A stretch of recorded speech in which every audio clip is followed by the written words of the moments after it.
Време е за Лига на шампиони. Со новата сезона почнува новата ера во европската фудбалска елита. Како човек што следи страстно фудбал, нормално дека ја гледав жребката за Лигата на шампиони пред недела-две.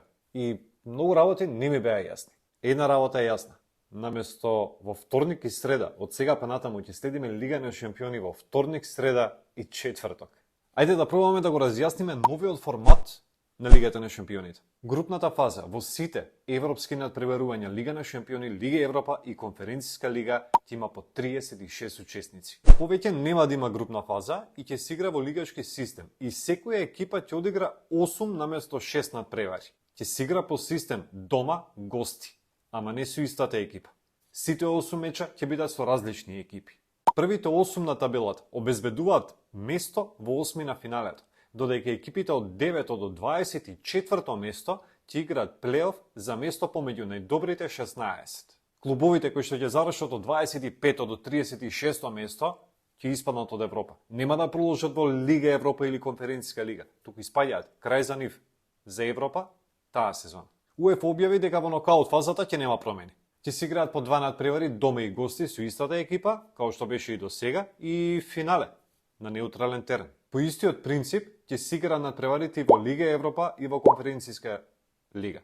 36 екипи ќе го користат истиот формат како во Лигата на шампиони. Со новиот формат сите надпревари ќе бидат важни и нема повеќе да има она на две кола пред крај сум обезбедил осми на финале и ја ќе играм со резерви. Сега сите надпревари се бодуваат во групна табела до самиот крај. Зошто се направи сето ова? Повеќе надпревари, повеќе пари. Со тоа се зголеми наградниот фонд од 2 милиарди на 2,5 милиарди евра. Повеќе пари ќе се добиваат од самиот старт, за самиот пласман во групната фаза. До сега клубовите добиваа 15,64 милиони евра за пласман. Оваа сезона ќе добиваат 18,62 милиони евра. Секоја победа ќе носи 2,1 милион евра за секој учесник, а ремето 0,7 милиони евра или 700.000 евра. Јасно?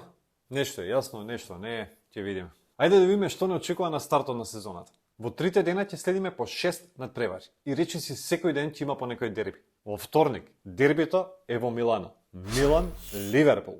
Подобар старт на сезоната тешко. Ако се суди според досегашните надпревари во оваа сезона, тепа Ливерпул. Иако загуби од Нотингем Форест викендов, човече. Мада Милан си е Милан, може да заврши 10 во серија А во Лига на шампиони да игра финале. Ќе биде јако. Вторник значи, понатаму играат Young Boys Астон Вила, Јувентус ПСВ, Бајер Михен Динамо Загреб, Реал Мадрид Штутгарт и Спортинг Лисабон Лил. Среда, Манчестер Сити Интер. Зошто со Сити на стартот бе? Тешко за Интер. Ја лично ќе бидам задоволен и со реми против Сити. Нека тргне само со некој бод работа. Понатаму во среда, Спарта Прага Салцбург, Болуња Шахтор, Селтик Слован Братислава, Бриш Борусија Дортмунд и Пари Сен-Жермен Жирона. Миовски може ќе дебитира во Лига на шампиони. И четврток, Фејенорд Бајер Леверкузен, Црвена звезда Бенфика, Монако Барселона, Аталанта Арсенал, Атлетико Мадрид Лајпциг, дуел каде уште еден македонски репрезентативец ќе чека шанса, ајде Елмас, и Брест Штутгарт. 18 надпревари од вторник до четврток. И ова не чека цела сезона. Вајда разјаснивме нешто околу целава промена во Лигата на шампиони. Она што не е јасно, ќе ни се разјасни во текот на сезоната. Поверојатно за некој време ќе забораваме на групна фаза на која што бевме навикнати до минатата сезона.